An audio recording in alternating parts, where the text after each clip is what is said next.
Good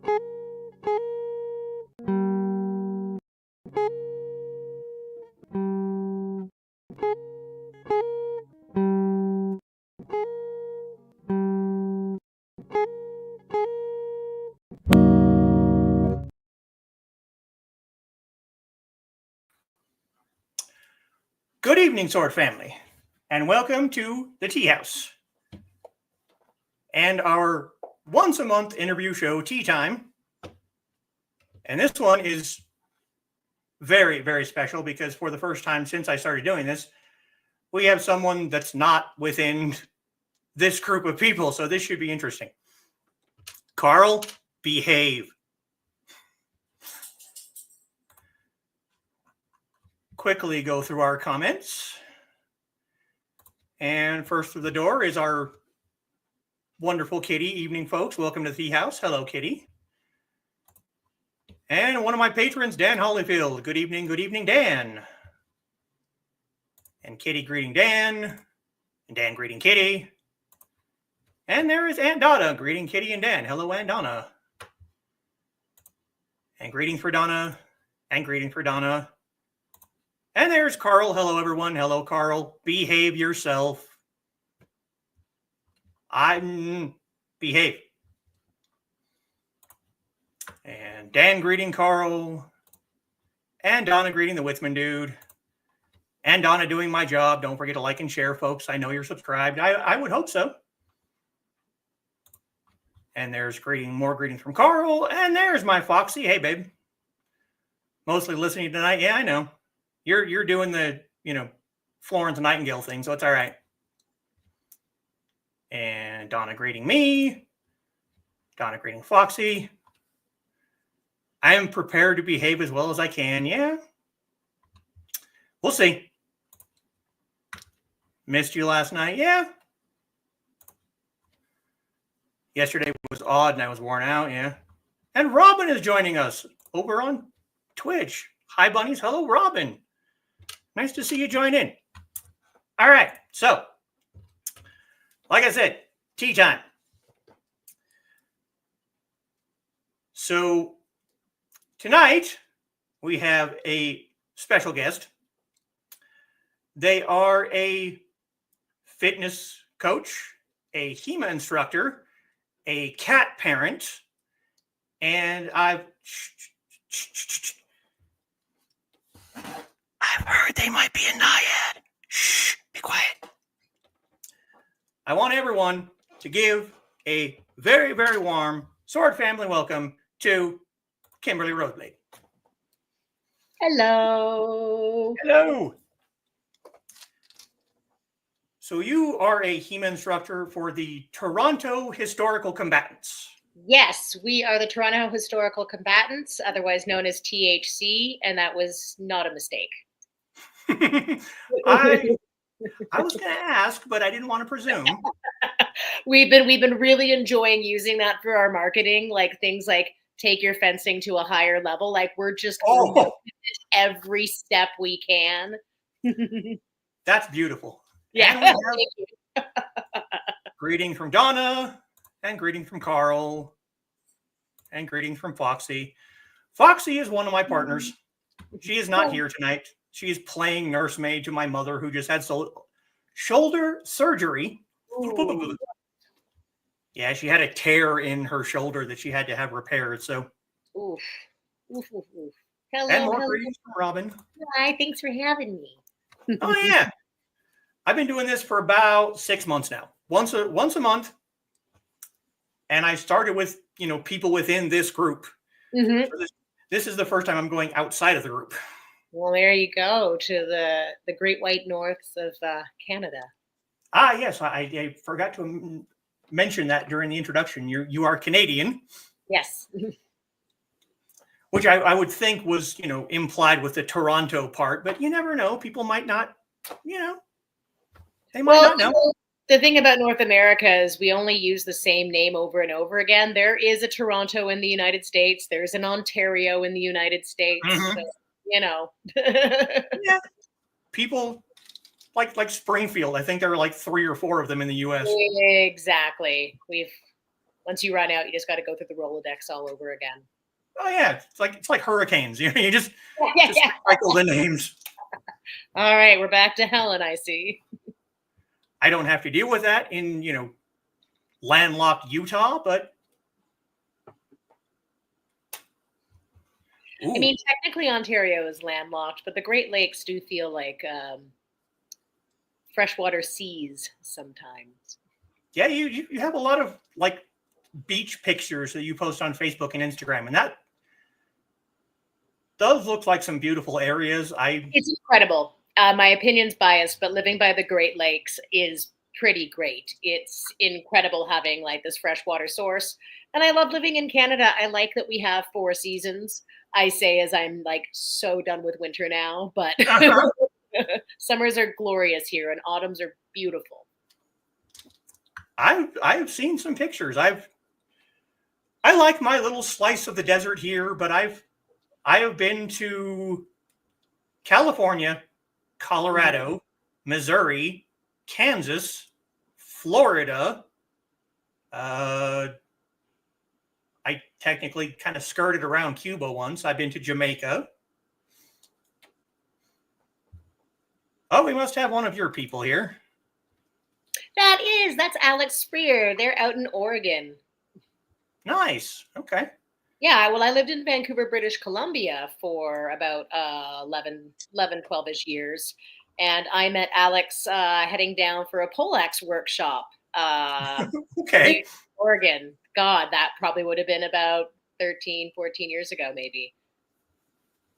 Yeah, wow. Wow, yeah, 14 years ago? Oh, gods, yeah. Robin telling you to come visit the Pacific Northwest. Well, come to Utah first. I'll show you around. No, actually, we do have a playground. It's fairly close by my apartment, but it's probably a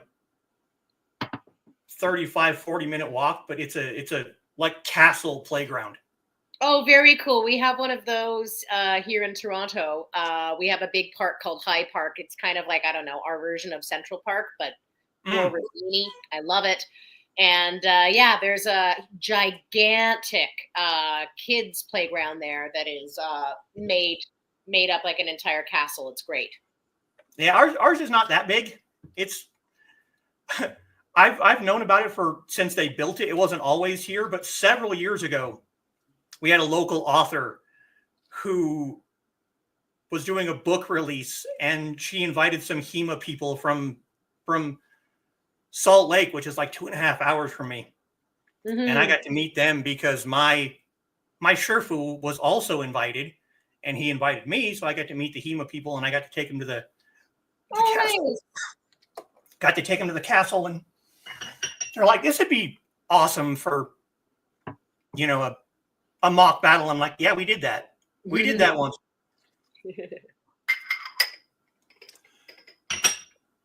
So, first question, since this is a tea house, what are you drinking? Well, because it is past 7:30 p.m. here, we are sticking with the herbals. So today I decided to go with nettle leaf tea. Oh, nice. Yeah, very nice. It has a nice light and earthy sort of flavor. And then I just added a little bit of honey. If it was earlier in the day, I would have probably gone for a lapsang souchong with heavy cream and maple syrup.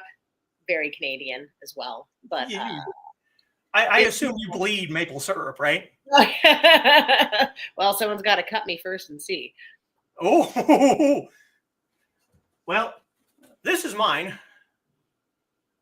Oh, nice. You got this the celestial herbal tea. Nice. Oh yeah, this is not my favorite. This is my second favorite. My favorite is the black cherry, but I can't find it here. I'm also I drink a lot of tea, and often at night, I mean, I'm having trouble going to bed, I'll do a valerian root and chamomile. Nettle right now sounds is perfect, but sometimes I'll do like a turmeric and rosehip tea. Sometimes I'll do I love licorice root in anything, so licorice root. Yeah.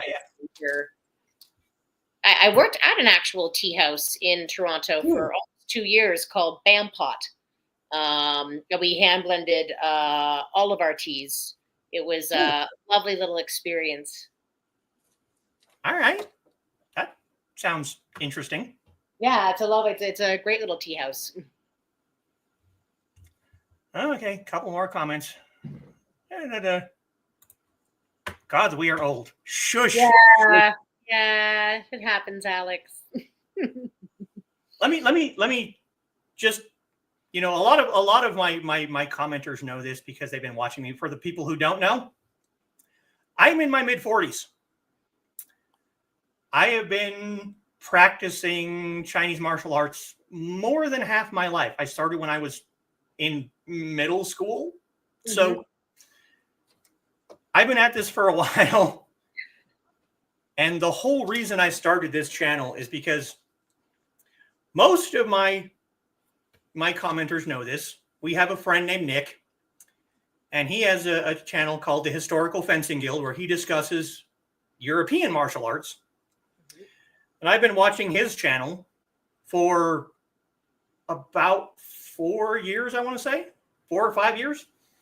I found his channel because of another Chinese martial artist. And people were asking Nick questions that he couldn't answer. And I'm like, well, I can answer them. And he goes, well, start your own channel then. And I went, all right, cool. And I wanted to do tea time to introduce people to other martial artists that they might not know. So that they can go and find people. Like, a lot of my followers are artists. And if they wanted to write a book where there's like combat in it, they could have people that they could be like, hey, can we discuss this? Let's look at this scene and we can find out if this would actually work in a historical, situation. So that's why I find it interesting to discuss outside of my realm of combat, because before meeting this group, it was all Asian martial artists entirely. Well, that's great too, though. Oh, yeah, absolutely. But how can you fight against someone unless you know how they fight? Yeah, and I've always been the sort of person that I don't like existing inside of a closed box. Exactly. So, and I think one of the important things about learning with and learning from other martial artists, especially of other disciplines, is, it really lets you be able to test your own art Mm-hmm. in a way that I think is like super important. It Oh, also yeah. lets you see, our bodies can only work or not work so many ways. And when we Mm-hmm. put something in our hands, be it a stick, be it a sword, regardless of whether it is a single bladed curved or even a straight, double-edged long sword or a piercing weapon. Again, there's only so many ways that those things can work advantageously or Mm-hmm. not. Mm-hmm. So I find it's important to be able to test these out, like with different arts, because it should hopefully inform your own practice better. Oh, yeah. See, there are so many people that I know that don't think that way. The one top example I have is my brother-in-law. Oh, God. Okay. I have a local Sherfu. Well, kind of. We're not on speaking terms at the moment, but that's politics, and we're not going to get into that. But me and my partner and my brother-in-law helped him move from an apartment to a house. We helped him paint his house, and as payment, he's like, I'm going to teach you a couple of forms for free. And my brother-in-law went, no, I don't want to learn. I don't. What good is this going to do me to learn this? I use a katana, and so I want to learn a katana. And I'm like, dude, you're not always going to fight people who fight like you. You're going to fight people outside of your sphere of fight. And he doesn't even know how to fight. All of his fighting skills come from many, many hours of watching anime. So it's like, this is useful for you to learn. Now, I don't want to. Okay. All right, go sit over there then and shut up. And we're going to go learn. We learned a staff form. And we learned a GN form for free. I enjoyed it.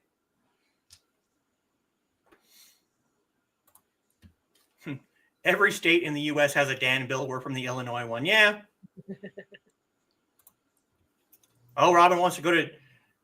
Well, that depends on what your definition of Dinosaur USA is, because we do have the Cleveland Lloyd Dinosaur Quarry just about 45 minutes away from me. So if you want to go there, yeah, sure, we can go there. It's great. Carl's been through Ontario. That doesn't surprise me.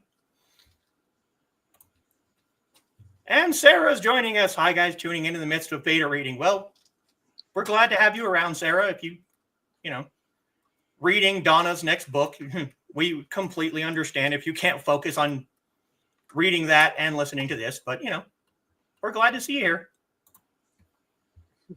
And more greetings and more greetings. I'll never tell. More greetings. Sarah comes into the chat and I say a couple more comments. Hasn't seen me come in yet. Oh, I saw you. Sarah's kind of our chatterbox. She's kind of the one that fills the chat most of the time, which I absolutely do not mind, because when I first started doing this, I had one person watching, and that was my partner in the other room. Nobody was watching, so more cheering for Nick. Yeah. Classic author mistake. Blades are either too heavy or too light. Don't even get me started. One of my biggest issues with what was it? Elder Scrolls Oblivion. You had like a 15-pound longsword, and I'm like, no. Why would you? Why? No.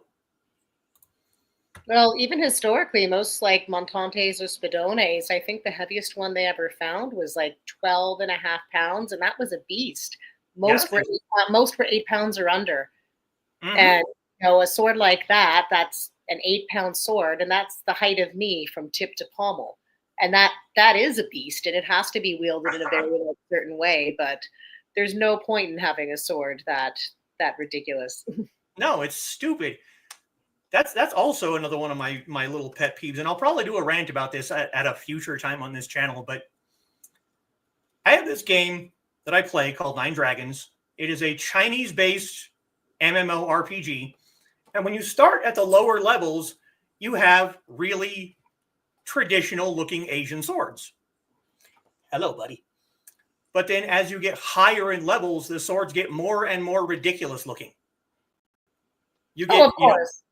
Anime swords, and it's like, why? But why? I can suspend my belief when I'm watching something that's like fantasy like that, because that's part of why you go into those worlds for that. Yeah, of course. Looking for mommy. Actually, no, he did that for about 20 minutes when I first got home. Now he's just looking around. He is getting big. He's doubled in size since we've had him, so learning is never wasted. This is something that a lot of people need to know. Well, here's the other thing. So, like, let's just say you work with someone else from a different martial art, or heck, even with someone who studies the same thing you do. Are we so afraid of being wrong that we can't incorporate new information, especially if its application is better? Yes. Yeah, well, that's a huge problem, not just in martial arts, but I find in a lot of folks in general.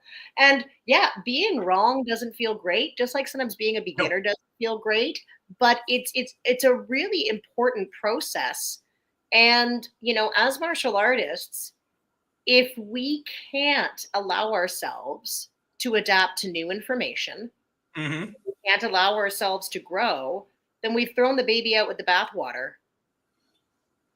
And getting hit in sparring doesn't feel great, but if you go through your entire like martial arts existence and you win every single bout, you're not learning anything.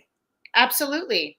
And I'm fine with having someone give me a new perspective for me to go, hey, I never thought of it that way. Or, hey, this technique I've been doing for a while, you've just unlocked something just through this subtle movement or through you showing me this seemingly different thing that it Mm-hmm. made me go, uh-huh, and put this connection towards something else. Like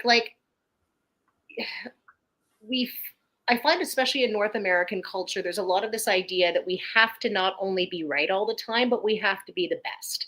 And I think that's extraordinarily toxic because like the best that it's like Highlander, there can be only one. Like it's even people that are very good at what they do. Um, we hold ourselves to impossible standards and then Mm-hmm. we box ourselves in being unable to learn, unable to grow because we're so afraid of being wrong, as opposed to being like, yeah, when I was younger or as a younger martial artist or when I was first learning, that's exactly how I did that technique, or that's exactly how I went about applying these things. Now that Mm-hmm. I'm older, I've gained more experience. What I was doing wasn't even necessarily wrong, but I have found a much better way to do that. I have found a much better way to teach that.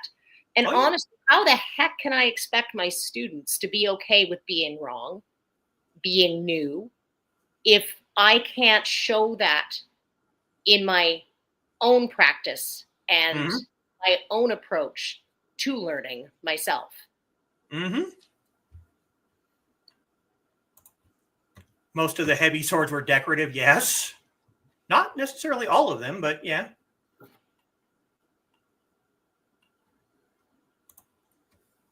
Kind of like dancing gets better the more styles you imitate. Kitty can speak on that. Kitty is my other partner, and she's a dance teacher. So Oh, yeah, wonderful. Yeah, it's not dissimilar at all. no. See, when we first kind of got together, she was just a dance teacher. She was not a martial artist, and I kind of went, "You can combine those things, you know." Quite easily. Oh yeah. At first, she was really terrified, and I went, "No, because you already have a base. You have footwork. You have a Oh God, strong yeah. core." You know how bodies do or don't work, do or don't move. Yes. Like you have an inherent knowledge that's going to immediately be applicable to learning martial arts. So, how did you first get into the martial arts? First got into the martial arts when I was a teenager, and I'd always been a very physical person. Similar to your partner, I came from like a dance and musical theater background. Nice. I went to a school that required you to audition in order to get in. Hmm. And I was a musical theater major, so singing, dancing, acting, rode my bike everywhere, hiked everywhere, was always very like physically involved in my hobbies and my environment. And then you start, I discovered certain things that I really like Dungeons and Dragons and role playing games.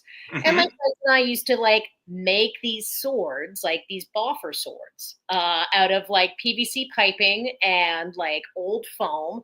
And we bash the shit out of each other because, as one does at 16, 17 years old. But then eventually we had a couple of friends in our friend group that had some sort of martial arts background that began showing us some stuff. And through that, I eventually decided to start signing myself up for classes, did martial arts for a few years, left it for pretty much a decade, and that's its own separate story. And then I was living in Vancouver, British Columbia on the West Coast. And I walked past a school and I saw a bunch of students practicing some fencing drills. So I went in, inquired about classes, signed up, and the rest was pretty much history. And that's how I discovered historical fencing and different historical martial arts.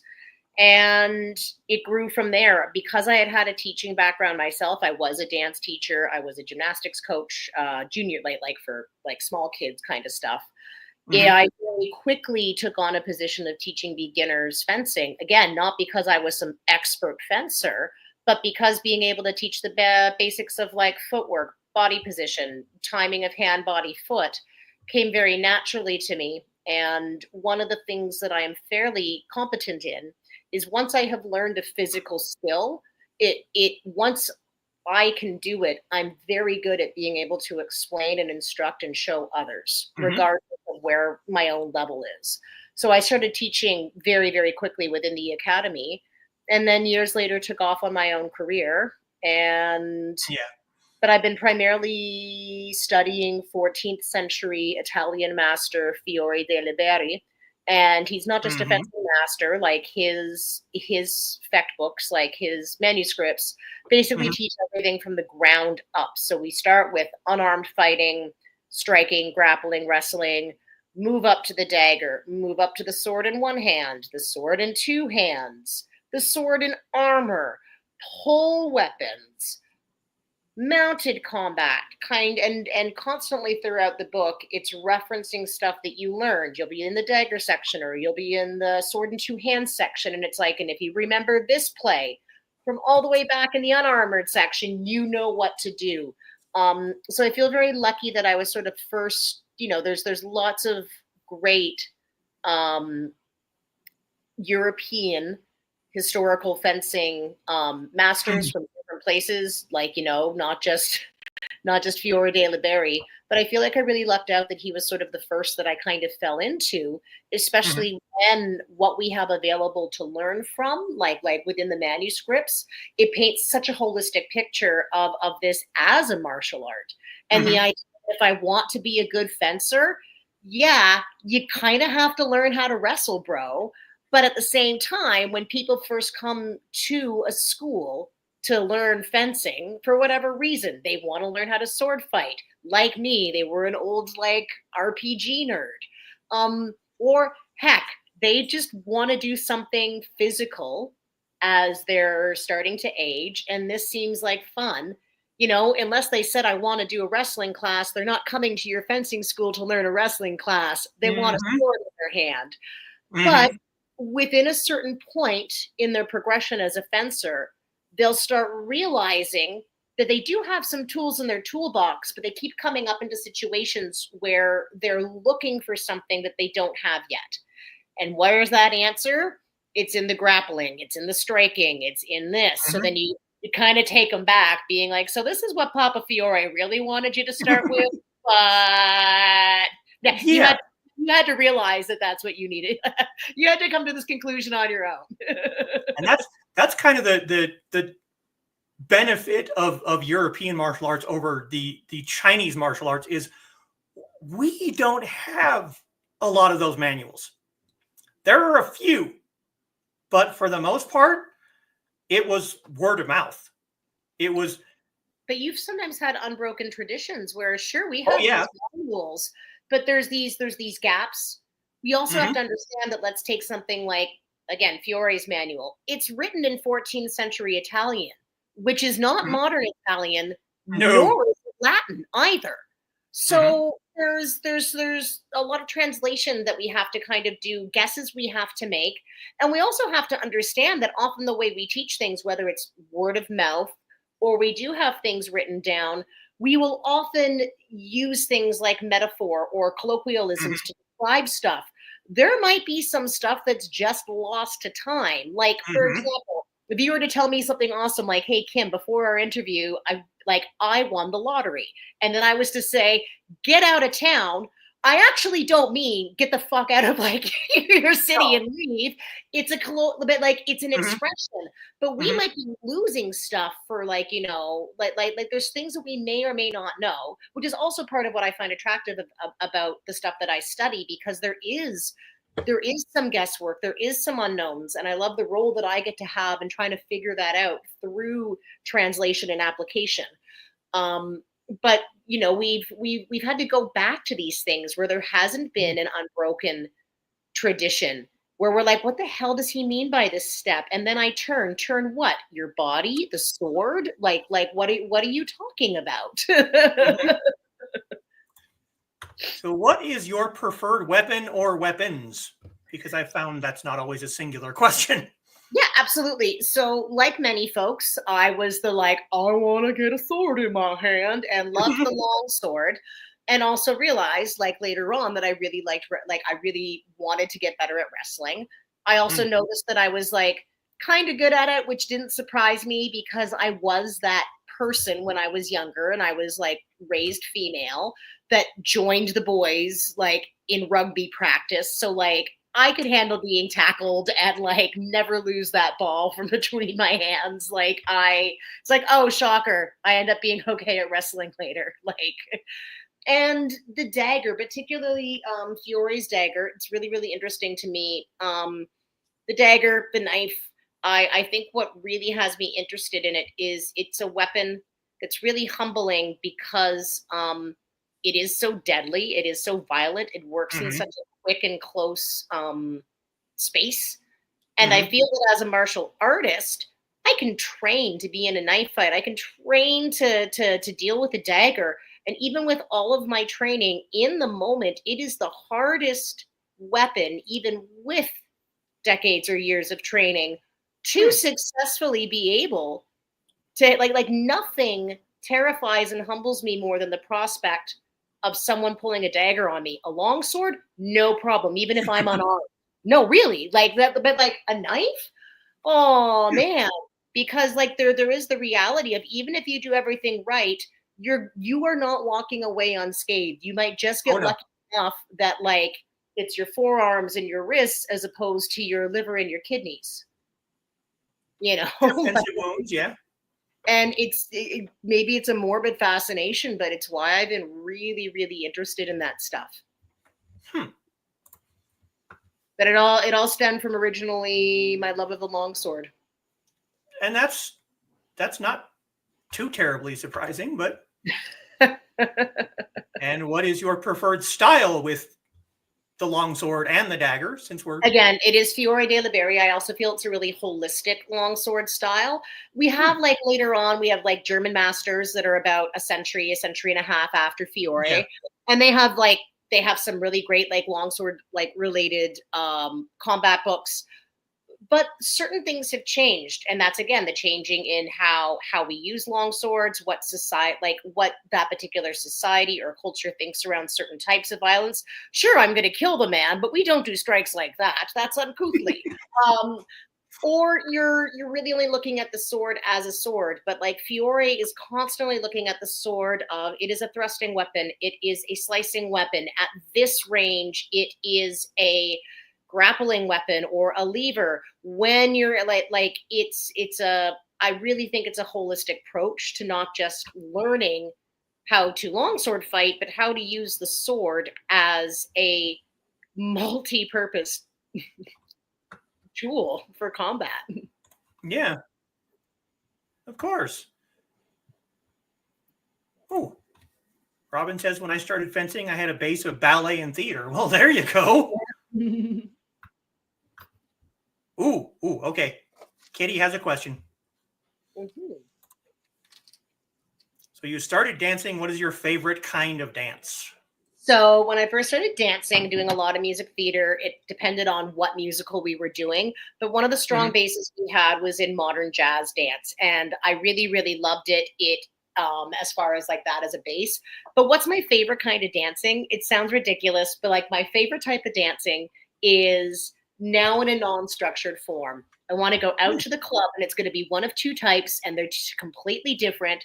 I either want old school funk and Motown with at least a if not 6-piece horn section, like giving it to me hard, or I'm going out to like the goth club and it's like old school Susie and the Banshees and the Cure, or like even more modern stuff like Faderhead or whatever. But it's either funk or goth, because there's such a bridge between the two.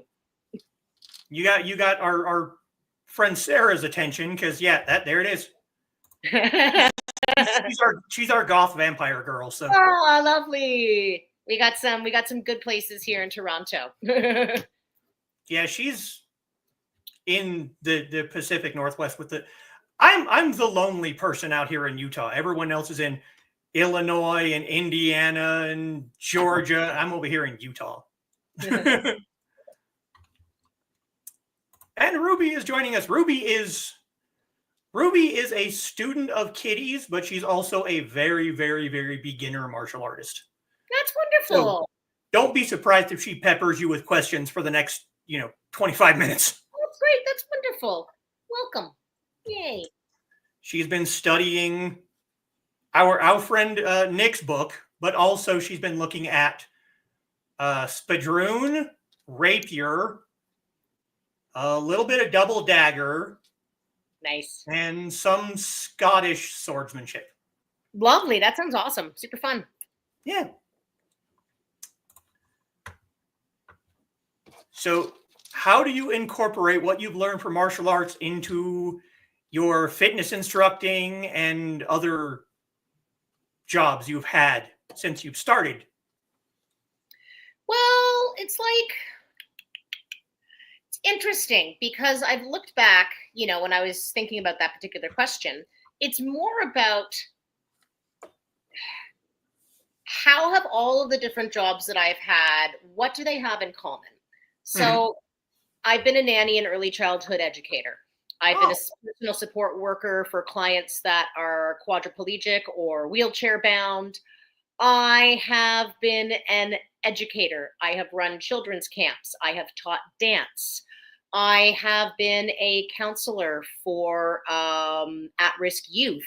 What do all these things have in common? Well, one, there's a caregiver role.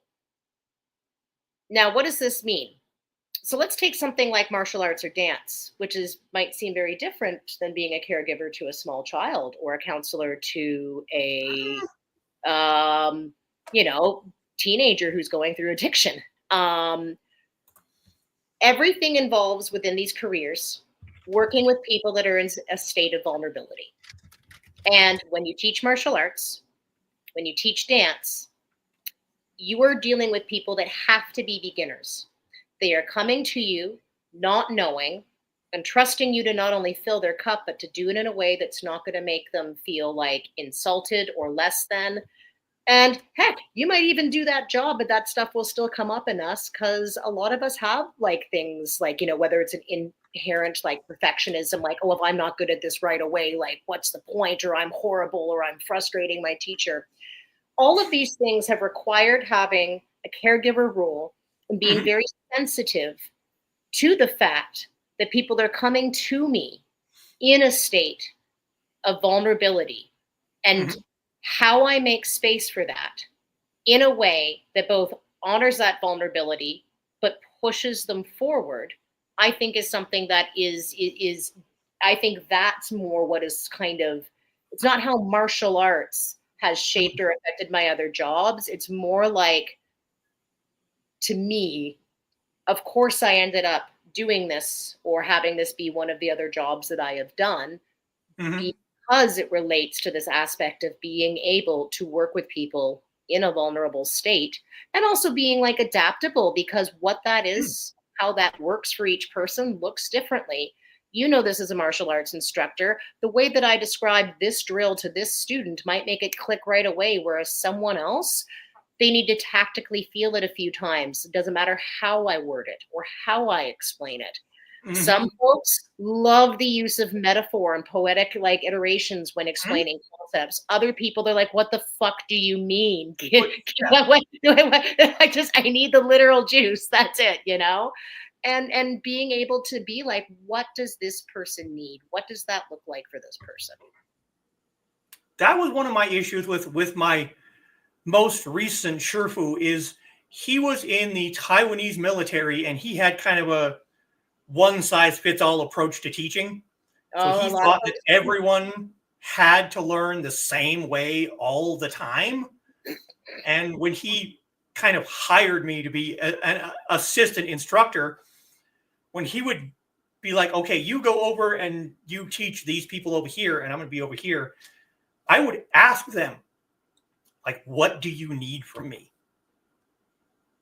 Yeah, and sometimes being a good teacher is being hey, yeah, I know another instructor. This isn't insulting me. I think you would learn better if you went to my colleague here. And he usually gave me either beginner students who were just learning, or advanced students that, like his classes, he had two separate classes. He had a Kung Fu class and a Tai Chi class. The Tai Chi class was Yang style simplified 24 for the entire semester. But the Kung Fu class, he would teach a Mantis style, and that wouldn't take the entire semester. So he would teach a weapon style after. And sometimes that didn't take the rest of the time. So he'd teach more. And I'm like, Jack, listen to me for 1 second. You are at the end of what we'll say 3 or 4 months is a basic semester for our local college. At the end of these 3 or 4 months, you're handing out 5 or 6 or 7 certificates for people who you say have learned these forms, 6, 7 forms in 3 months. They haven't learned shit. They've learned the form, they've learned the movements, but they're not actually learning how to fight. They're not learning the concepts behind the form. If you can learn one form in 3 or 4 months, you're spending more time learning the application of the movements instead of just, it's this move to this move to this move to this move. But if you're learning that much in such a short period of time, you're not actually learning anything.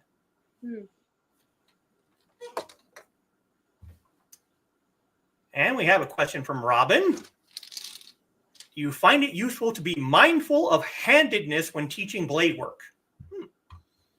Handedness. So does this have to do, are you pertaining to whether someone is left hand dominant or right hand dominant, or pertaining to like how they grip the blade, or how I teach? For like, do I touch some of my students? Do I make sure that I verbally ask, hey, can I put my hands on your shoulders? Like, can I'm asking for just more clarity as what you mean by handedness. Yeah, because that's kind of a fairly open question. If it's pertaining to, let's say, how I deal with handedness in with my students, the founder of my school here in Toronto, David Ito, especially when working with beginners, avoids language like right or left hand, because we do have lots of southpaws. He'll say, do this movement by starting with your predominant hand and the predominant foot forward. That kind of language I like, can be very, very helpful. Often using the idea of when going up against, a left-handed fencer versus a right-handed fencer. Yes, there's certain things, and especially in a lot of the books that we read, right-hand dominance is assumed, because even if you were left-hand dominant, that was beaten out of you back then. But it's the idea of using things like geometry, using things like, okay, if someone is coming at you and you're at cross angles, what are the most likely blade engagements from that, especially using a slicing weapon? If you're on the same quadrant or same angle, so that way we're not thinking of left or right. I'm looking at you as my opponent. My blade's over here, your blade's over here, or are they lined up like this? Thinking in that term as opposed to right or left, I find is really helpful. And I really like that my colleague David started challenging me in that regard, like, saying like, hey, like, this is something I've been doing that seems like really good. And I'm like, oh, I love that. It completely kind of like takes out this idea or right or left and really like hammers home the specifics of these engagements.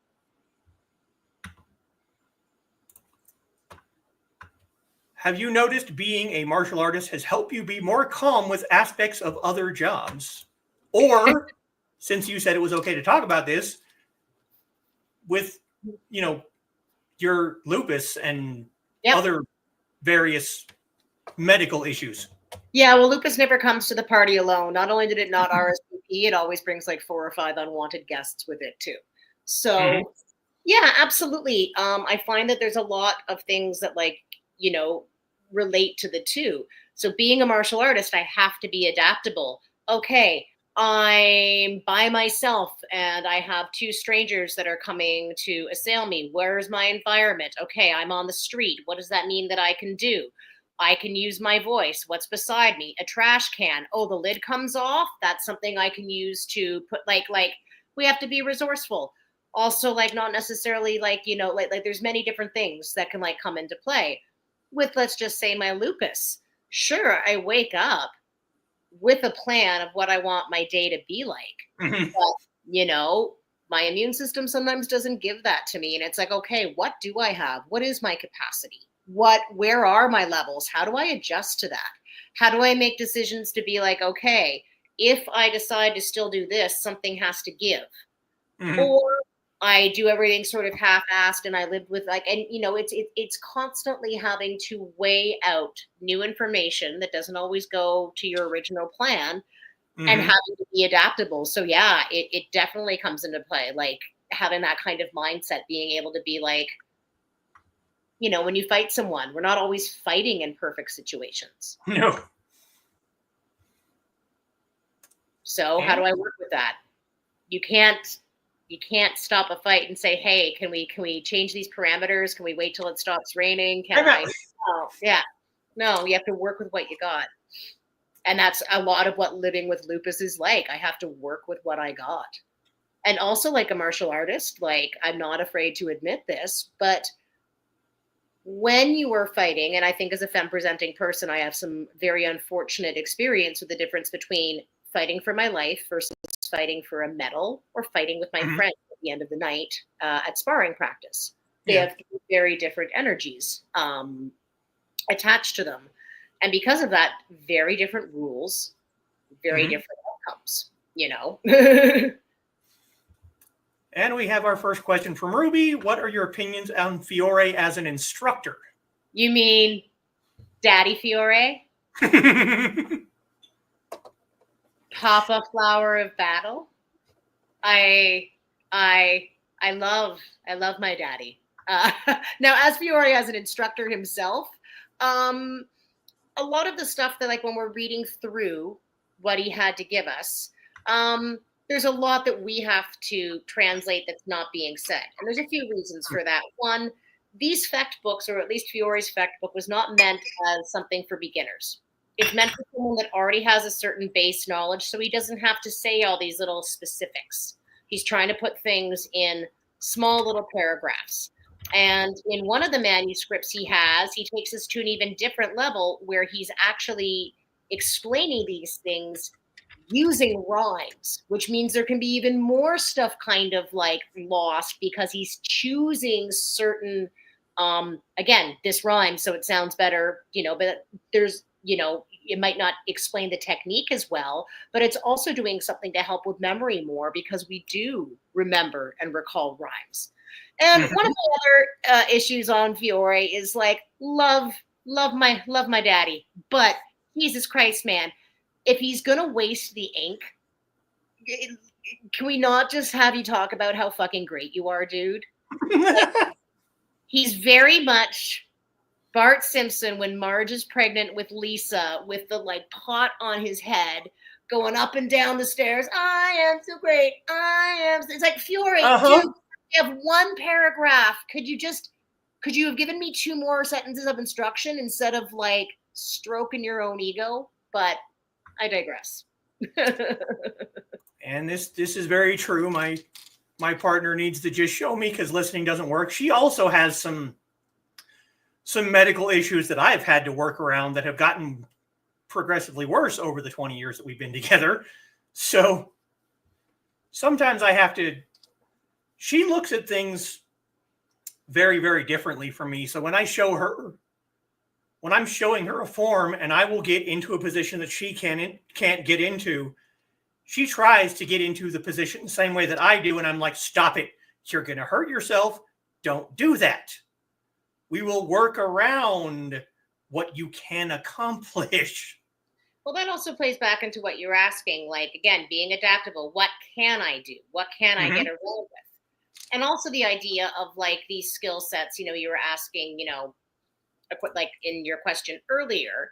Well, being someone with lupus also means that I am constantly performing or giving the impression that I am much healthier than I am.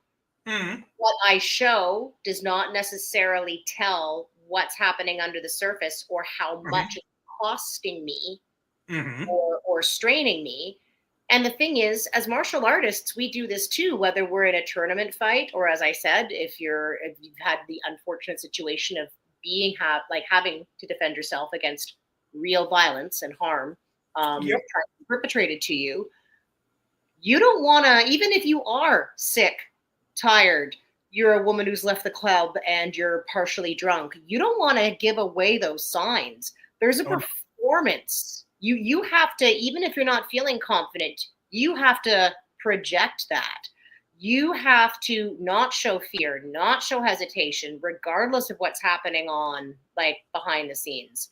And I think that as a martial artist, like we do that when we fight, we do that even in a tournament.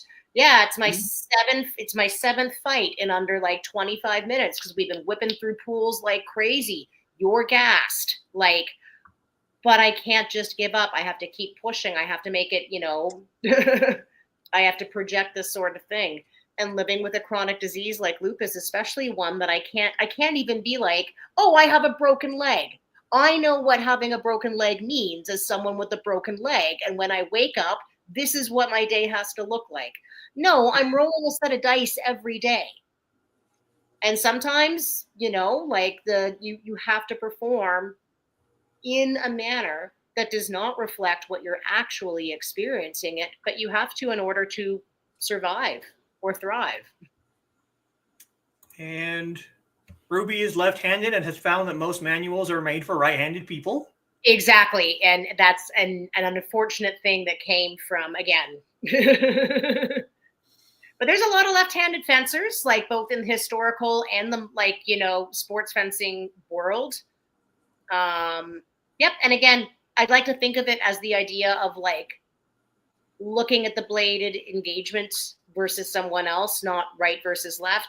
The other thing that I try to do as a right hand dominant person is I try to learn all of my sword guards and cuts and disarms from my left hand, which is definitely not as fluid or great as the right, but it really Mhm. helps when I have a left handed student and I can just switch to my left grip so they can look at me, they can mirror what I'm doing and see how I'm doing that, and how it works, like, inside or outside line of the body, like of these engagements. So I find that's like, that's also part of my job as an instructor, though, is to Mhm.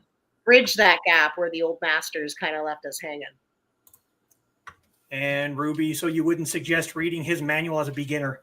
I don't suggest reading any manual as a beginner, and that is my opinion. Some people agree with me, some people think it's controversial, but like especially with something like martial arts, which is so tactile, it's something you Mm. feel, or like dance. Um I shouldn't be learning how to like, can you learn how to plie? Can you learn how to jeter from a book?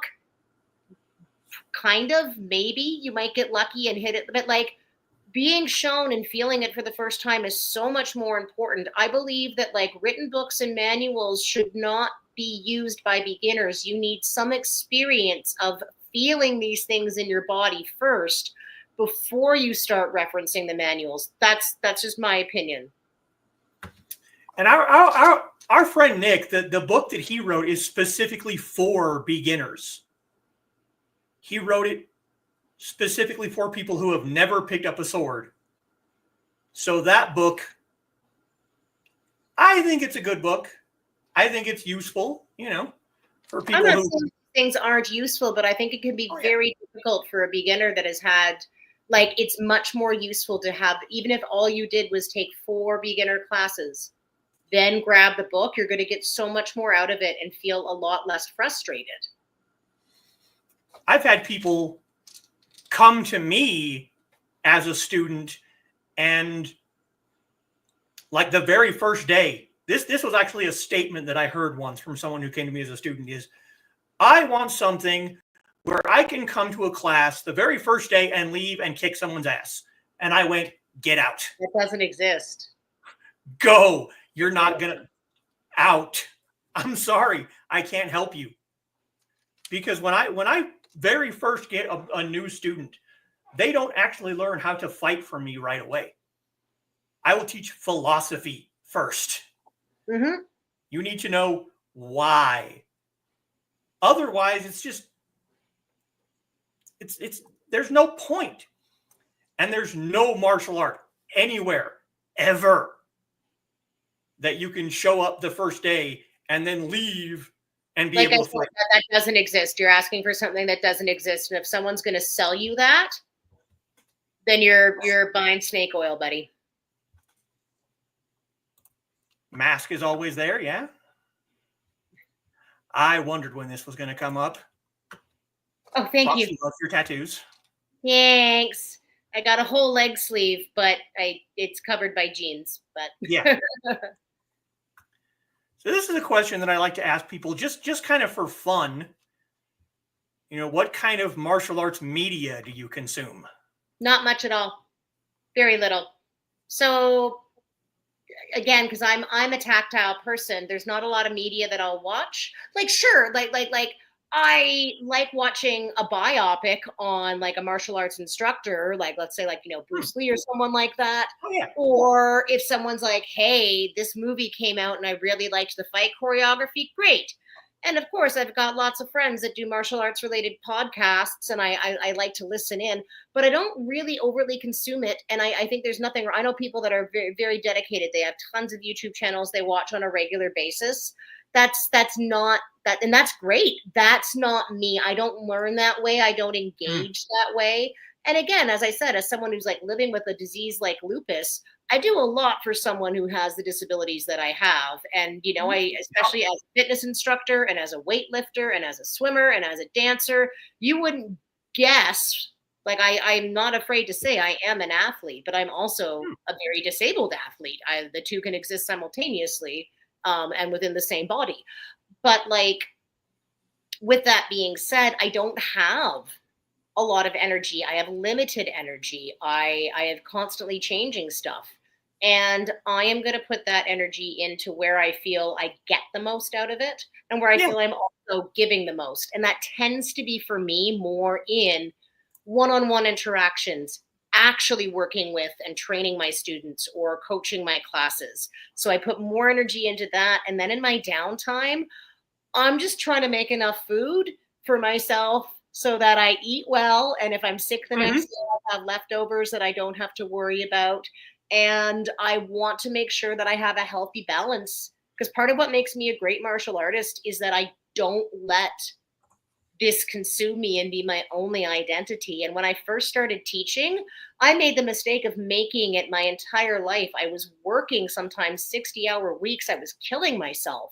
I started losing my love for martial arts, for not just teaching it, but also learning it. I was sick of it. Part of what keeps me happy in martial arts is making sure that it's not the only thing that I consume, that I have a very full and fulfilling life with other hobbies and other people. Yes, does it mean that I could probably be a better martial artist if I dedicated even more time to this? Yeah, but I've made the choice not to. And again, how can I teach my students balance if I'm not also living through my own example? Don't do what Kimmy don't does is a really way to try to get people to like do the thing. I need you to do this, but not I'm the exception to the rule. Don't do what you do the opposite. It usually doesn't work well as a teacher. Sarah's giving you congratulations for doing so many things with lupus. Oh, thanks. I'm trying. I'm trying. Oh, you do plenty. Just from the things I see on Facebook, you do plenty.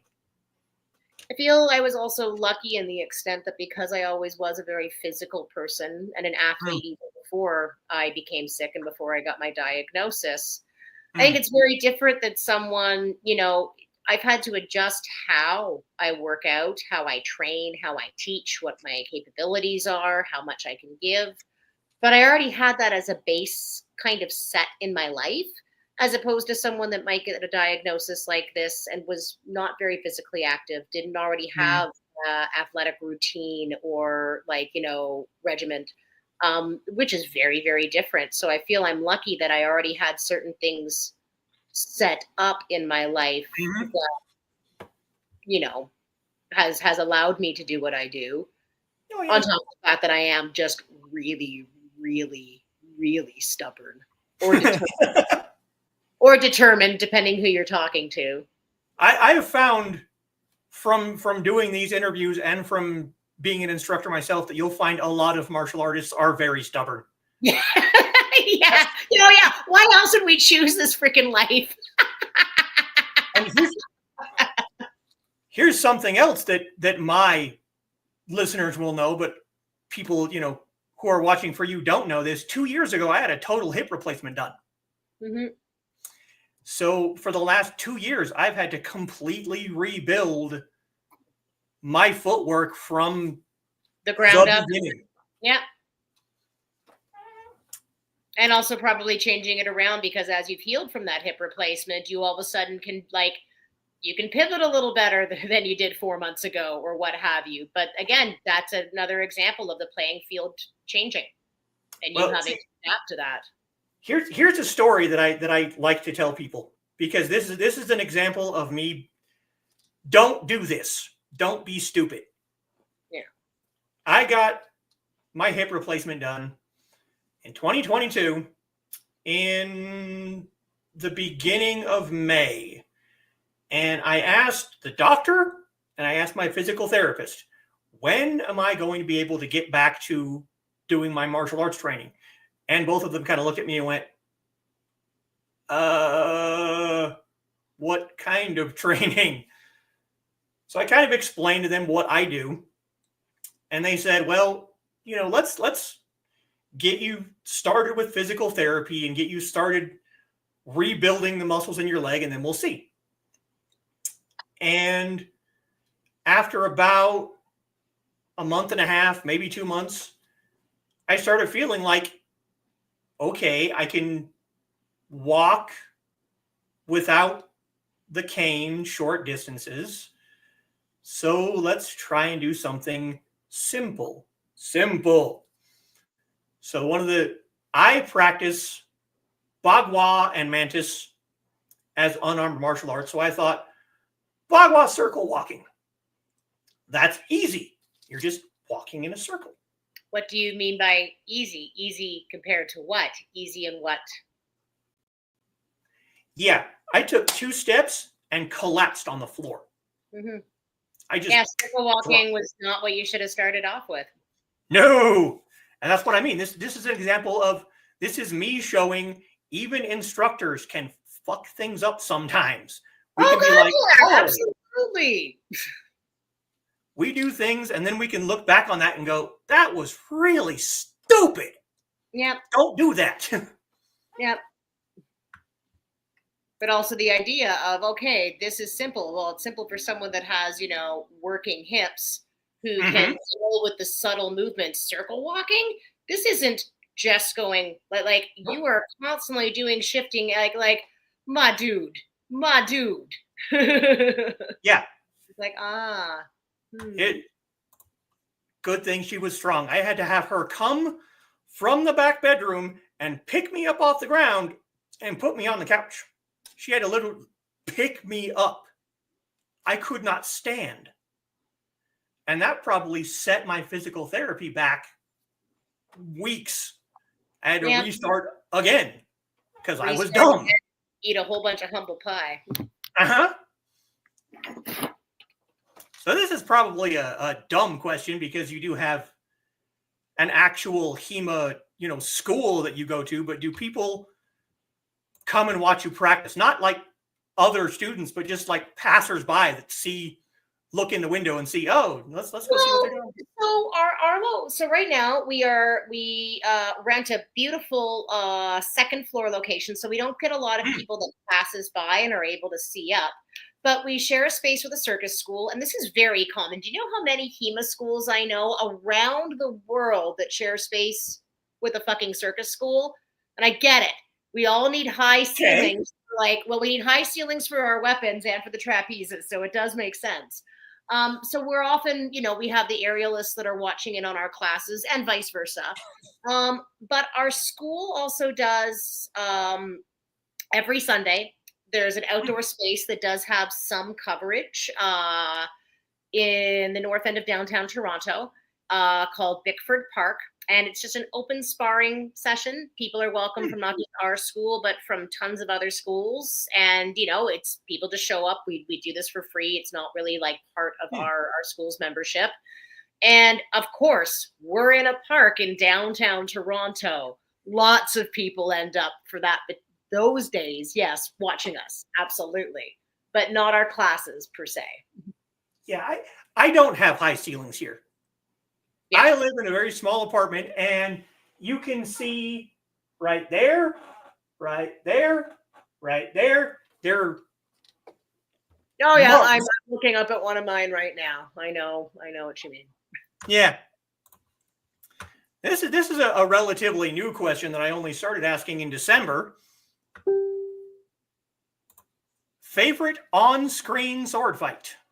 Favorite on-screen sword fight? This is easy. Okay, so have you by chance seen the movie The King? It has Robert Pattinson and Timothée Chalamet, and the very opening, so the opening scene, the opening fight scene, this was in the first, 20 minutes of the movie.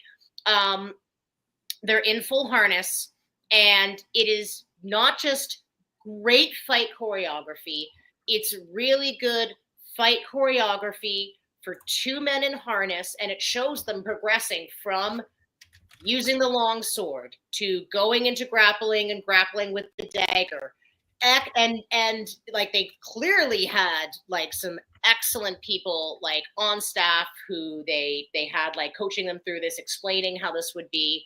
And I found it was excellent combat. I found it was very historically accurate, and it did so without removing the storytelling aspect, which is very important in any kind of movie sword fight, because often what makes a good sword fight or a good fight does not translate to a very good story that someone's eyes, especially a non-martial artist, can register. So as far as not just a great on-screen fight, but one that I also thought was extraordinarily historically accurate, it's that fight scene from The King. You can literally just go on YouTube and you can just be you can look for that fight scene and watch it. It's molto bene. 10 out of 10. I'm gonna have to check that out then. It's really, really good. Really, really good. Of course you do, kitten. I'm the one that showed you that fight. It is a good one. It's a good one. So, next question is Shakespearean sword fight. So you have to clarify whether it's on screen, on stage, but Shakespearean sword fight. So my very first sword school that I worked for in Vancouver, they were involved with the local Shakespeare festival that came to Vancouver every summer and early autumn, called Bard on the Beach. And more than a few times we had a stage combat instructor who was involved in the festival, but we also, as a local sword school that had a stage combat class, we were often brought in to do some of our own performances.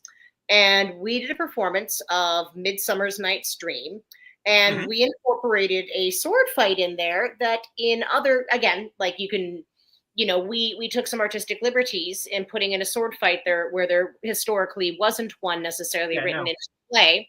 And this was between the characters Hermia and Helena in Act 3 of A Midsummer's Night's Dream. And we all know that, what's that famous quote where it's though she be but little, she is fierce. We turned that interaction into a choreographed sword fight. And really? So that was, and I was Hermia, and another woman, she clearly was Helena, and that was really, really fun because it was two women in a sword fight, or at least two femme presenting folks in a sword fight. We put that in the play, which was not traditionally part of the script, but we made it work really, really well. And it was just a fun fight. I loved being able to do Shakespeare like that and do that kind of sword choreography. So maybe I cheated in that question because I'm literally saying, what I did? Well, when I interviewed my partner back in January, when I would ask her some of these questions, she would kind of want clarification, and how you answer the question is just as important as the answer to the question. So I am an old Shakespeare fan. I got into Shakespeare in high school because of a really, really awesome English teacher. And when you said Midsummer Night's Dream, my brain went, there's not a sword fight in Midsummer Night's Dream. Mm-hmm. And now I'm thinking about that scene. Creative liberties, and especially dealing with an artist like Shakespeare, there's one of the beautiful things is being able to take something that's been told for hundreds of years and finding a way to change the story, like Mhm. in a way. And some people love it, some people hate it, but the modern Romeo and Juliet, who in my opinion has the best Mercutio that's ever Mercutioed. Oh, yes. And Absolutely. what a great modern way to tell Mhm. that story from a like that. It was great. It was beautiful. Like, take liberties, even fail with some of these liberties, but yeah. See, that's funny that you mentioned Mercutio, because in junior high, we were reading the play in our English class, and our English teachers never just read the play. They would assign parts to people, and I got to play Mercutio. Ugh, And so good. I had the class in the morning, so I would be there 20 or 30 minutes before class started. So me and a friend of mine who was playing Tybalt got to fake a sword fight before class, because we're like, hey, there's actually a fight here. We moved the desks and everything. It was great. Teacher comes in. She's like, what are you doing? I'm like, What does it look like we're doing? We're sword fighting. We're practicing. Leave me alone.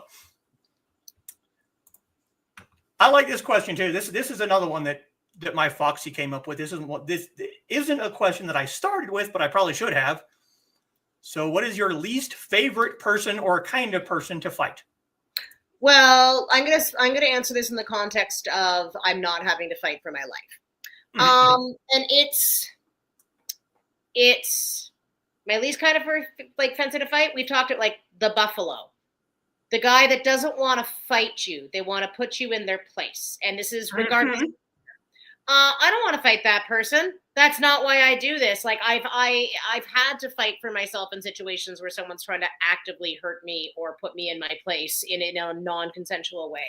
I hate fighting people like that because they often don't fight fair. They don't fight by whatever rules the tournament has or they'll stretch that. It's absolutely no fun for me whatsoever. Mm-hmm. And it's I haven't done tournament fighting in ages because I honestly hate it. I hate it. Hate it.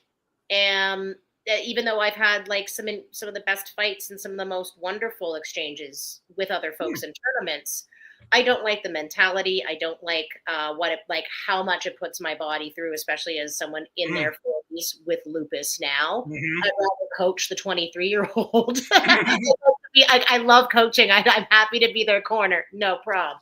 But meanwhile, I love fighting my friends. And I love fighting my friends when a tournament isn't on the line. My favorite fights are between companions, between contemporaries, and between equals. And I don't necessarily mean equal in skill. I mean someone who wants to fight me for the sake of the joy of fighting me, because they want to learn how I dance. They want to learn my language, and they want to talk with me. They want to have a conversation, versus the buffalo, who I have zero care for.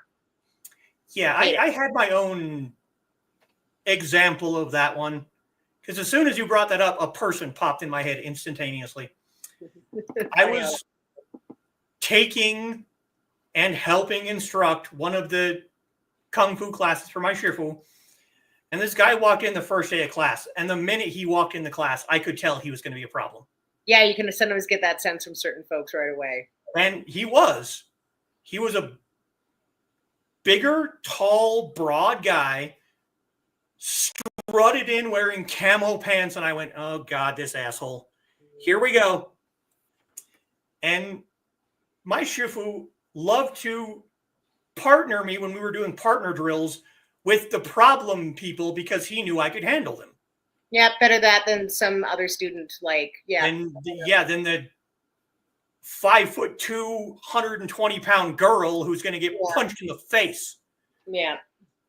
And we're doing this drill called a 4-point block. This is something that a lot of people don't know, especially people who haven't studied Chinese martial arts. And you have one person that's throwing 4 punches and one person that's blocking. And one of the rules in that class, especially for like beginner students, is you go slowly, because you're not trying to actually hit these people. You're trying to understand the mechanics of the movement. Oh, sometimes one of the most dangerous things you can come across is a brand new martial artist, a brand new fencer, because they're not thinking clearly in that regard. Well, see, that's the problem, because he shows up to a praying mantis kung fu class and he's like, this is all pointless. I want something that is useful, like the Tang Soo Do class that I took last semester. And go back to that class then. Yeah, you're already being a douchebag. But we're doing the 4-point block and we're going slow. And he decides to throw his 4 punches at full speed, full strength, trying to show off. And he probably had 80 pounds on me. He was probably, actually, we're probably roughly the same height. He maybe had like 2 inches on me. And I just went pop, pop, pop, pop, blocked him all. And I went, okay. So something that I find very important to tell students is you can't win, or you shouldn't be trying to win at drilling. No. In fact, how you win at drilling is by being a good partner. And I'll often end, like, it's a conversation I have with my students on a regular basis, especially when we're coming into something like class. It's like, so we are in this moment where we're all here to learn. And the person that you're partnered with, even if that changes through the night, and I usually encourage that, like, is literally loaning you their body. And you're loaning yours to them too, so that you can try to learn these techniques. How dare you be so disrespectful of someone's body that you are trying to either intentionally hurt them or you're intentionally trying to set them up so that they can't learn or get the drill. Yeah, we're going slow. In a real fight, we wouldn't go at that speed, but we can't even think about how to go at that speed with that kind of feedback until we've been able to take it in slowly and build that confidence. And it was probably a mistake on my part. I probably lost my temper, but when it was time to do the reverse, where he was blocking and I was punching, I threw my 4 punches, full strength, full speed, and punched him in the face. And the teacher comes over and goes, "What did we learn?" He also was the same one that we were learning a different, well, it was actually part of the mantis form. And the teacher loved to show the movement and then show application. And we were doing this one mantis move where it was a catch. That's something you're going to see a lot in praying mantis, is this right here. It's a catch. And, throw a punch, you deflect and catch. So the punch is no longer coming at your face. It's over here now. And this jackass is showing off again. And, well, what if I do this instead? And Shifu looks at him and goes, "We're not working with what if we do this instead. Yeah. That's the feedback. That's not the drill. That's a different question." Shifu looks at him and goes, "You can try." No, I try to shut that stuff down right away, and I try to do it like in a polite way, especially because some people they're not trying to be malicious, they're not trying to be assholes. They're just like, "But what if I do this and what if I do this?" And I'm like, "That's excellent, like like that is stuff like we have techniques for that, but what we're doing right now is this. Yeah. I'm asking you a question. That question is, what color is the sky? And you're saying, but don't horses have colors too? You're not wrong, but we're not talking about horses. The question that I'm asking you is, what color is the sky? I need to use that. Can I use that? Because that's awesome. Yeah. Please go right ahead. So you kind of covered this a little bit before, but so your most favorite person to fight now Is a friend or colleague, equal, and within a setting where we're not like, there is no metal on the line. It's not a tournament. We'll talk. It's like, hey, what do you want to do? I just kind of want to fight at primarily Larga distance, but if we do come into Stretto distance, I don't want to do grappling. Fine, we set our own rules or whatever, and go from there. How many passes? 10. Not best of 5. Like, and of course, someone's going to win more than others. But like, that to me is how I like to fight, and it's not dissimilar to how I like to have a conversation. And again, I don't mind being wrong in a conversation either, but is someone debating or talking with me with the goal of trying to prove me wrong? Are they debating or conversing with me with the goal of trying to be superior, or are they debating and conversing with me because they actually are curious about what I have to say and what we have to say together? Same with my fencing. Same with my fighting. But like I said earlier, the whole reason I started doing these interviews is so that I could find outside opinions on things. Because like I said before, it was all Asian martial artists, and we all kind of have similar fighting styles. So the first person I interviewed is my friend Trelena, and she is a HEMA fighter, and she likes to tell this story about the first time that she sparred against a Chinese martial artist, and the way that he disengaged the blade after a bind, she had to stop and go, wait a minute, do that again, because I've never seen that before. And that's kind of why I'm doing this, is I want people to, outside of my sphere of influence, my style of fighting, so that I can look at that and be like, okay, that's not how I would do it, but that's not wrong. It's just different. Yep, and that's just like, I'm different too. I know people that prefer to fight someone that has something to prove, because it makes them have to like what I get out of martial arts, why I'm in it, why I continue to be in it. And like, my goals have changed. Like I said, I used to do tournament fighting. Now it really doesn't appeal to me. Also, I've had enough injuries and I'm sick enough. I don't want to go up against some 25-year-old who blows out my knee again. And I've already had freaking replacement surgery, man. Like, I get different joy out of it now. I have different goals, and and that's fine. Like I am, nor am I the voice of HEMA in Canada. No, like, none whatsoever. But this is what works for me. This is what kept me doing martial arts.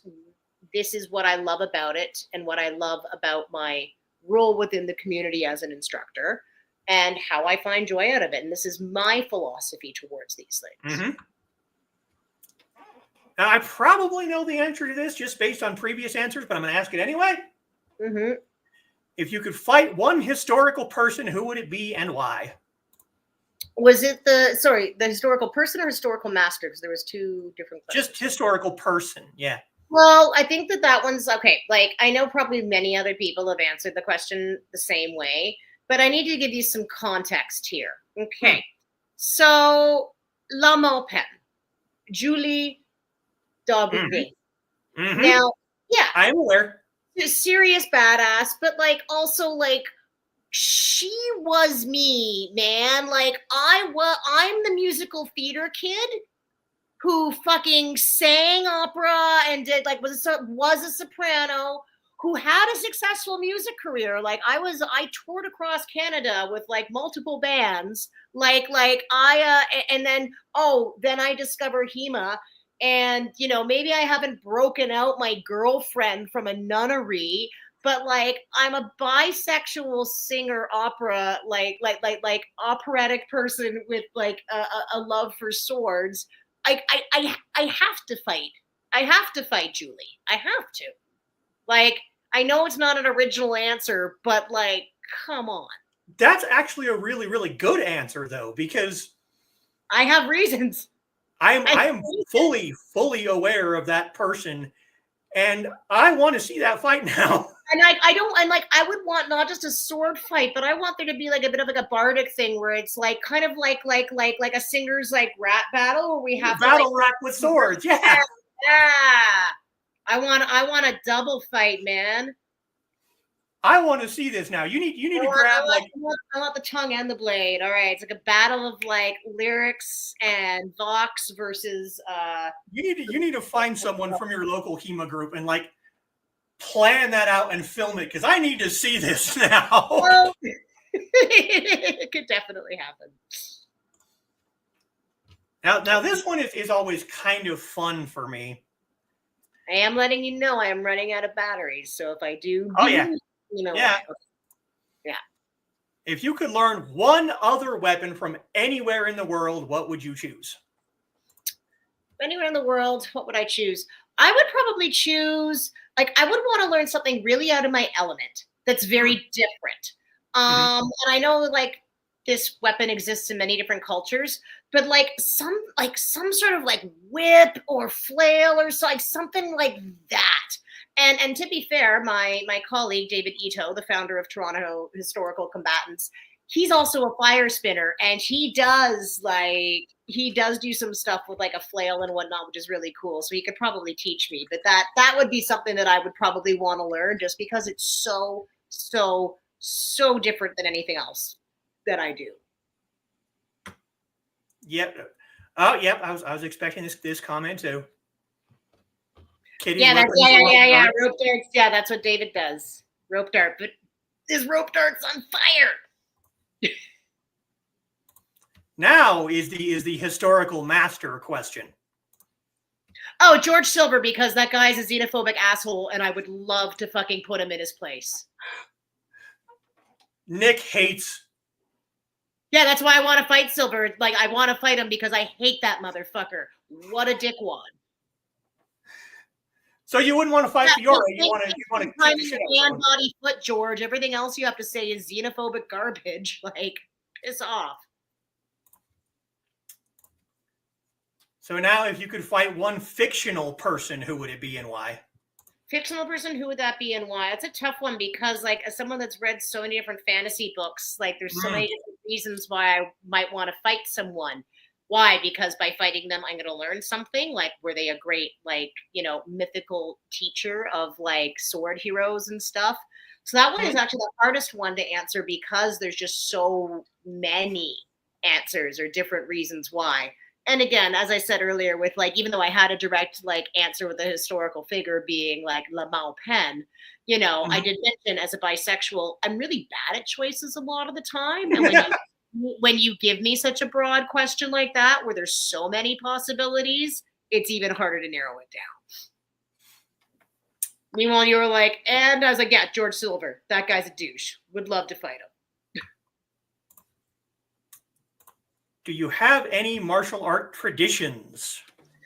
Not in the extent that I would say, like, Fiore doesn't really have a lot in that regard. That certain martial arts, depending where in the world you've learned them and what their history is, there is a spiritual aspect or a philosophical aspect to the practice, which I don't really feel we have, at least in Fiore. But for me personally, do I have certain traditions for myself? Yes, I do. But that stems more from just how I'm a pagan. I'm part of a coven. Spirituality is a part of my day-to-day life, and ritual is a part of my day-to-day life in every little thing that I do, from actual rituals around like certain holidays or momentous occasions to the way that I find ritual in brewing my coffee or making my tea. And what have you. So yes, I do have some, but not in the extent that like this is specific to the martial art that I study. Yeah. Oh, yeah, actually, I was actually going to bring that up, Kit, and that's a good point. Is Kim aware of the Fiore YouTube movie? Because if not, they need to watch it. Yes. Oh, yeah, it's lovely, actually. I'm quite aware of it, and I know some of the folks behind it. It's great. And they're doing a sequel. Oh, yes. I just learned this recently, but they're doing a sequel. Oh, that's awesome. I can't wait to see it. That's going to be wonderful. Love it. Yes, Sarah. They're also pagan, so yeah. Yes. So this is the last question, and I'm going to admit right away that I stole this question from Guy Windsor, but nah. How would you personally improve martial arts for female presenting people worldwide? Well, myself and my school are trying to do the best that we can with that. But the basic thing is how do we improve this for any kind of minority community? Well, the thing is, we cater to them.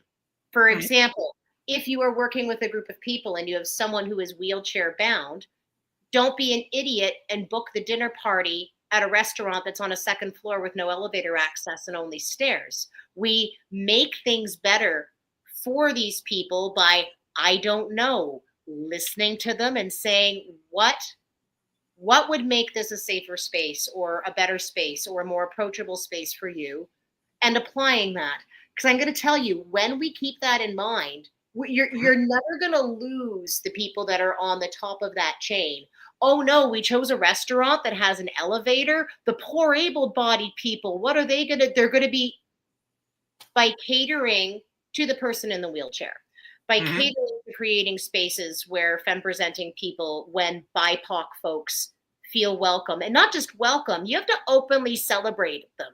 Not this idea of, oh, treat people the way you want to be treated or everyone's welcome. Really? Because I'll tell you, if you're from a minority group, I know people that won't walk into a business if they're on the LGBTQIA spectrum if they don't see the pride flag decal in the wall. Not having a pride flag decal might not mean that they're going to be like harassed, but they're not going to take that risk. You have to be loud, and this is beyond just virtue signaling.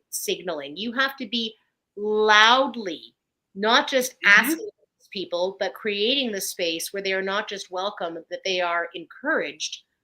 And you also have to lead by example. If you say everyone's welcome, you know, we love women martial artists, we love BIPOC people, and the only people that I see when I walk into that school are a bunch of middle-aged white dudes,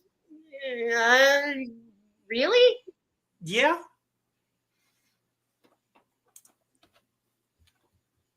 It's remarkably unfortunate, but my shithole state has now banned pride flags in the state.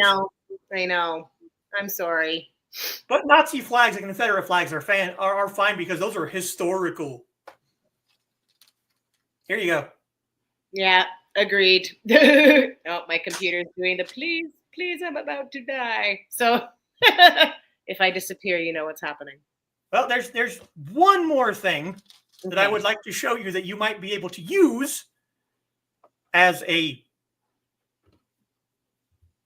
website to show in your classes and schools, because it's something that I use daily. And it is a website for the Meyer Square.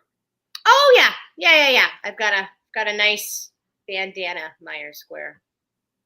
Well, this website is, now let's see if we should be able to share screens, I hope.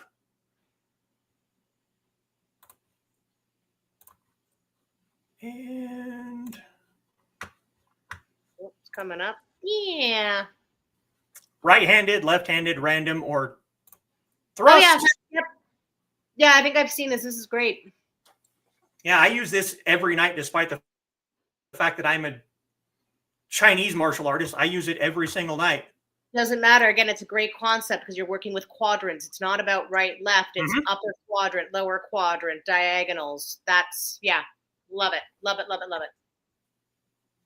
So I will put that website in the chat for people. Beauty. Thanks again for having me on.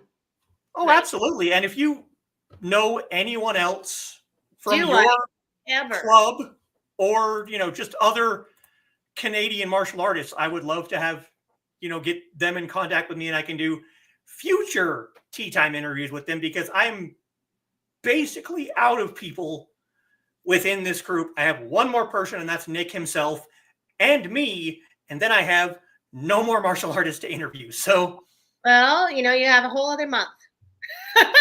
So, and yeah, we got a ton of great folks up here in Canada. We have numerous great schools. Phil Swift is doing great things on the East Coast. I would totally recommend reaching out to them. okay. It's biased, but all of the instructors at THC are great. Nothing wrong with a little, school pride. That's great. Oh, I love the people I work with. I'm so lucky. And if I didn't love them and didn't appreciate them as martial artists and human beings, I wouldn't be doing what I'm doing. I think they're excellent folks. But we are a half hour over my usual hour show. Yeah. Well, again, thank you so much for having me, and thanks for welcoming me into the space. And thank you for being here. This has been just a blast. I always enjoy these Tea Time interviews, but having someone not within my circle has just been incredible. I've really, really enjoyed it. Awesome. And again, thanks for having me. It was great. Of course.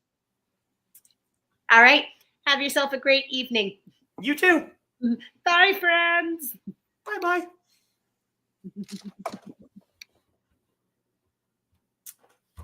So what'd you think, folks?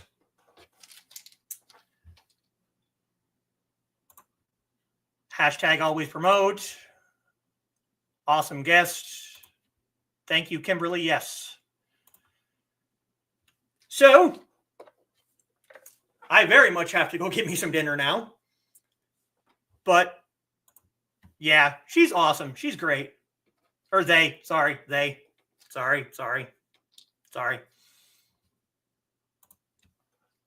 Very animated and had humor. Yeah. I can't even remember how I found them on Facebook, but I've been Facebook friends with them for a while.